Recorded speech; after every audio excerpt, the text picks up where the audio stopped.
एक और तस्वीर जरा देखिए, किस तरीके से सेना का जवान जो हेलीकॉप्टर के जरिए नीचे आता है, उसके बाद अपने आप को ये जो रोपवे का केबल है इसमें अटकाता है और इसी को पकड़ कर देखिए किस तरीके से अब वो ट्रॉली तक पहुंच रहा है। ट्रॉली तक पहुंचता है सेना का जवान। आप समझ रहे हैं, सेना का जवान MI-17 हेलीकॉप्टर जो ऊपर होवर कर रहा है, मतलब एक ही जगह उड़ रहा है, उसके सहारे पहले नीचे आता है, उसके बाद खुद को ये रोपवे का जो केबल है इसके सहारे अटका कर धीरे धीरे कर इसी तार के सहारे वो केबल कार तक पहुंचता है और वहां केबल कार में फंसे लोगों को फिर एक एक कर सुरक्षित बाहर निकालने की ये चुनौती, और इसीलिए ये पूरी चुनौती बहुत बड़ी हो जाती है। क्योंकि जरा गौर से इन तस्वीरों को देखिए, आसपास सिर्फ और सिर्फ ये नुकीले पहाड़ हैं, ये चट्टान नुमा पहाड़े हैं। अच्छा, और बीच में आप देख रहे हैं ये जो रोपवे है इसके तार हैं, मतलब ये केबल्स का एक तरीके से आप कह सकते हैं जाल बिछा हुआ है। और इसकी वजह से दिक्कत ये आ रही है कि ये जो हेलीकॉप्टर उड़ रहा है तो ये हेलीकॉप्टर बहुत नीचे नहीं आ सकता है, मतलब ये जो केबल कार्स हैं इनके बहुत नजदीक तक हेलीकॉप्टर आ नहीं सकता, क्योंकि ऊपर की तरफ ये तारों का जो जाल जिस पर रोपवे की ये केबल कार्स चलती हैं, इसी वजह से चुनौती मुश्किल हो जाती है।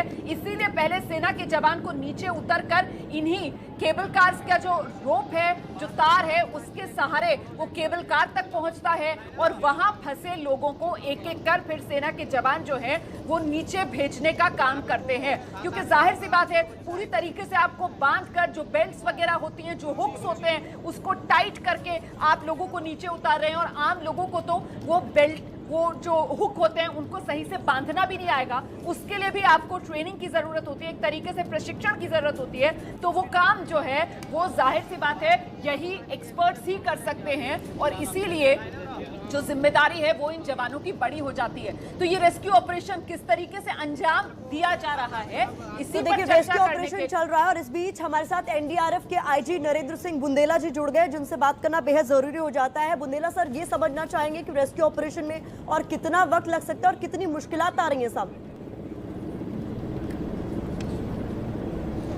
देखिए, इसमें जो कल जो ट्रॉली का इंसिडेंट हुआ था, 12 ट्रॉलीज में करीब 48 लोग फंस गए थे। इसमें ये स्लो प्रोसेस है, आपको भी समझना पड़ेगा, क्योंकि रोप काफ़ी हाइट पर है और इसको हेलीकॉप्टर और मैनुअली हमारे जो पुलिस फोर्स है, ITBP है, NDRF, उसके लोग भी ट्रॉली के पास जाने की कोशिश कर रहे हैं और उससे रोप की मदद से नीचे इनको उतार रहे हैं। तो अभी तक 7 लोगों को हेलीकॉप्टर ने रेस्क्यू किया और 11 लोगों को रोप की मदद से नीचे उतारा गया है।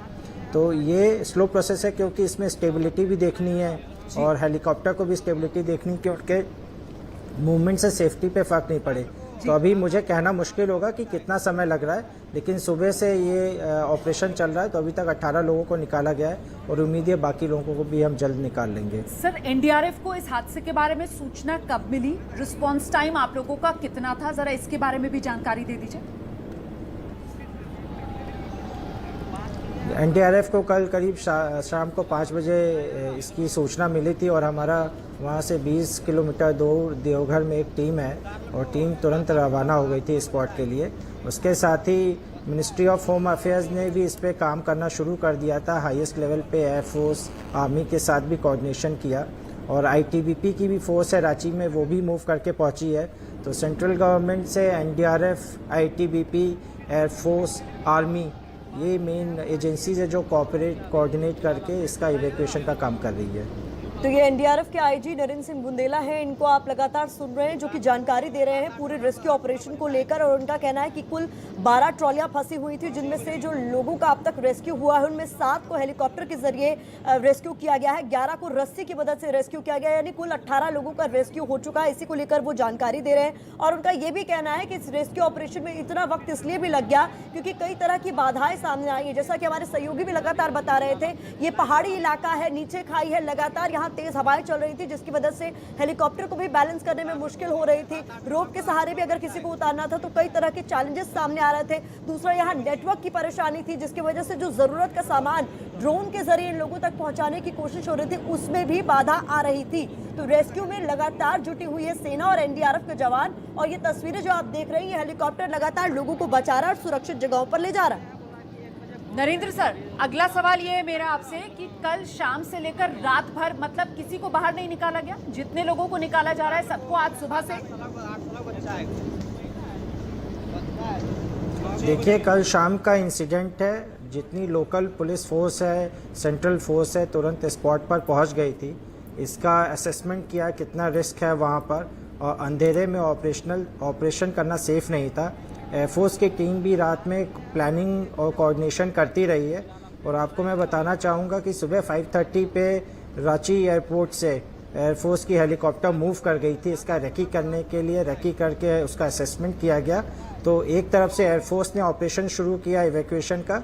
ग्राउंड लेवल पे जो एनडीआरएफ और आईटीबीपी की टीम है और आर्मी की टीम है और लोकल पुलिस है, इन सब के कोऑर्डिनेशन से जहाँ तक पॉसिबल हो रहा है, रोप के सहारे हम जहाँ भी नीचे ला सकते हैं उसके लिए भी साथ साथ काम कर रहे हैं।